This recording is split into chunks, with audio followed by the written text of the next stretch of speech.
Come step into my mind. I think you're gonna like it. Welcome and thank you for tuning in.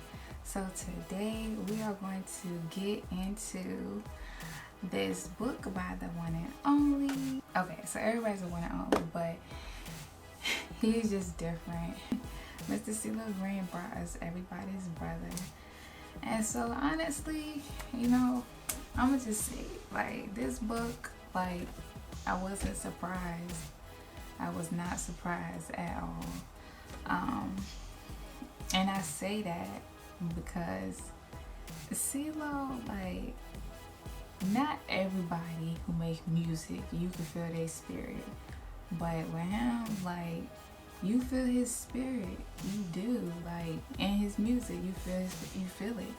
And so with that, it's like hearing his background, like, by the time you get into the book, it's like, okay, like, this makes sense, you know what I mean? Like, it makes sense for who he is and what, like, type of product he produced. So, like, that's off that first impression, so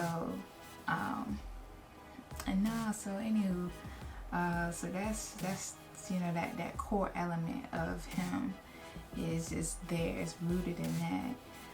So with that as the base, you unfold into so much other stuff. Like, one of the coolest things like I had felt about him that really, like, grabbed me about this book the most was just his ability to just be self-aware. Like, it's crazy because, like, that's, like, to me it just goes into, like, who this book is for. Because really, like, if you find yourself in a place and you just stuck, like, you don't know what it is, and, like, everybody has that, right? We all go through stuff, right? But he identified it even at a young age, like the dark versus the light, or the darker side, of himself. So like that was just a super cool, like, note, just to, like, see him and just speak on, like, on some mental health awareness note, just knowing, like, okay, this is what's going on with me right now. So he learned how to, like, harness and cultivate the power over that. So, like, that was really cool. Another part of the book that I think was just really neat is that Gibb did help narrate it.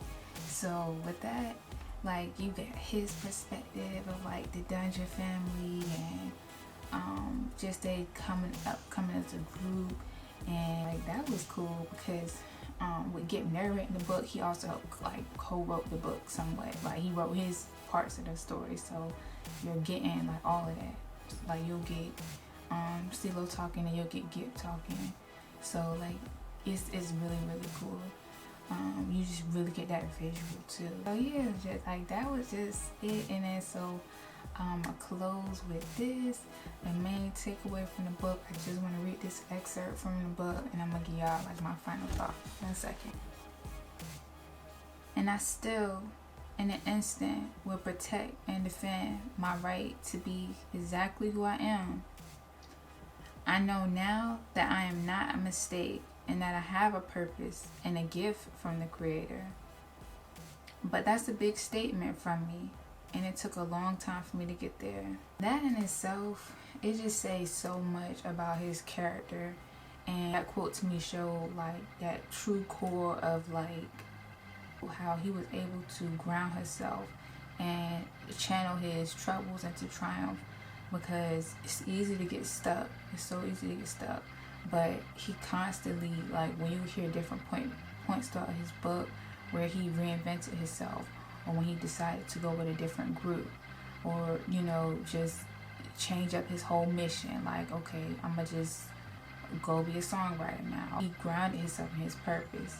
So you'll definitely feel that throughout his book.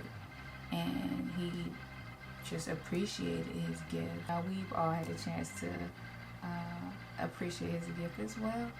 So thank you for tuning in, and I'll see you next time.